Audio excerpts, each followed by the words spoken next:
If you have erectile dysfunction and you start doing research on potential solutions, man, you're going to be totally confused. And the biggest strategies for this condition is all about just managing this condition. But what about fixing it? They don't really talk about that. There's just a lot of data on Viagra, different solutions. But what we're going to do is focus more on the problem, the pathophysiology, the mechanism of how this condition could occur, to try to understand the root cause of this so you can resolve this condition. So many people assume that it's just low testosterone and they just need to focus on that. But there are people with normal testosterone that have erectile dysfunction, and there are people with abnormal testosterone or low testosterone and don't have erectile dysfunction. So why is that? Testosterone is part of the answer, but there's more data that I want to share with you. One of the most important molecules involved in erectile dysfunction is this thing called nitric oxide, okay? Nitric oxide, NO. Our bodies can make it, we can get it from food, but apparently nitric oxide decreases as you get older. It's at a level of 50% when you reach age 40. And nitric oxide is a major player in erections. In fact, Viagra uses certain nitric oxide pathways. And so the most likely reason for someone with erectile dysfunction has to do with a deficiency of this molecule nitric oxide. And what I'm going to be talking about today is all the things that align with this theory, okay? Because the more data you have to back up this theory, the more it's probably true. So nitric oxide is made by your endothelial cells. That's the cells on the inside of the artery. And so nitric oxide has everything to do with helping the arteries vasodilate. In fact, it's involved in something called endothelium-derived relaxing factor, EDRF. So nitric oxide helps relax your arteries and it increases blood flow, not just with erections, but also your cardiovascular system and other systems in the body. And so if you have low nitric oxide, you could have asthma, for example. So it's intimately involved with the tone of the vascular system that relates to vasoconstriction and vasodilation. Nitric oxide increases oxygen release in your blood. And so if you don't have enough nitric oxide, you're going to have a hard time breathing. 79% of people with sleep apnea have erectile dysfunction. And so that's one connection. Another link would be the relationship between nitric oxide and cortisol. It helps to regulate cortisol, which is a stress hormone. And it's a proven fact that the more anxiety someone has, the more cortisol someone has, the more stress they have, the more they're going to experience erectile dysfunction. In fact, someone cannot get an erection when they're sympathetic dominant, where there's a lot of stress.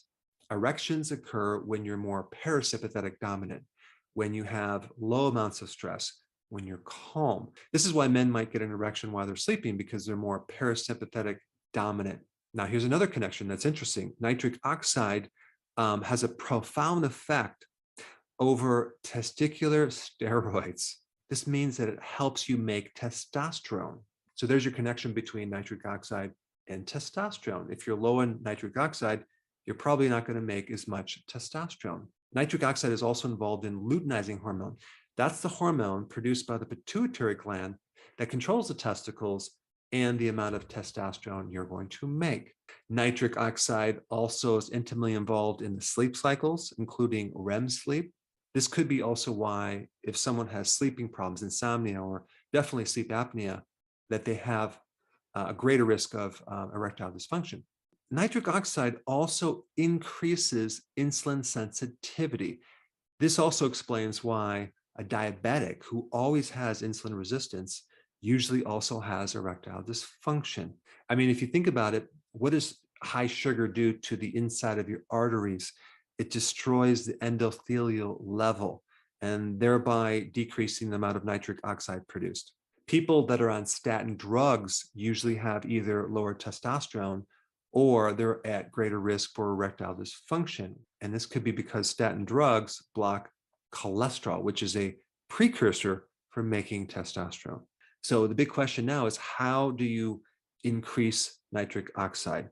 Is there a way to do it naturally? And the answer is yes. Number one, you can start doing what's called nasal breathing. Start breathing through your nose, not your mouth. Apparently, when you do that, you increase nitric oxide.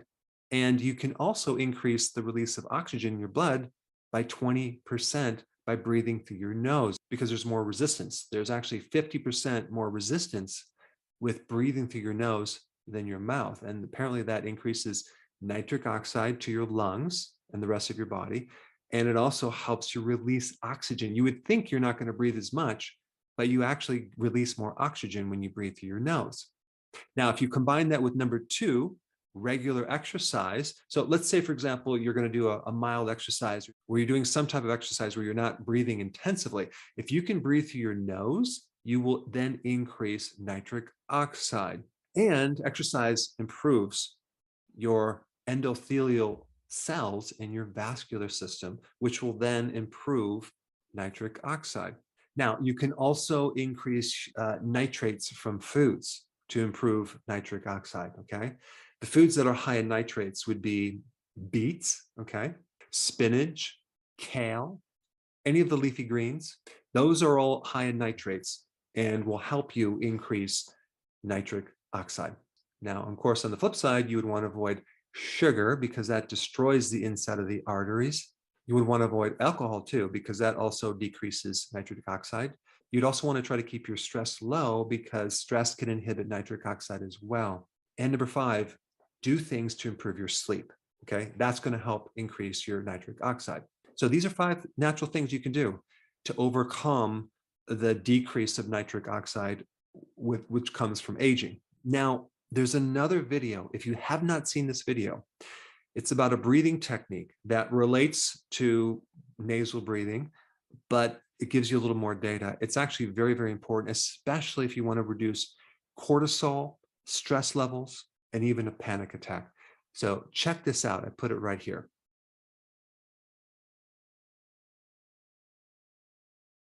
Before you go real quick, I have a course entitled How to Bulletproof Your Immune System. It's a free course.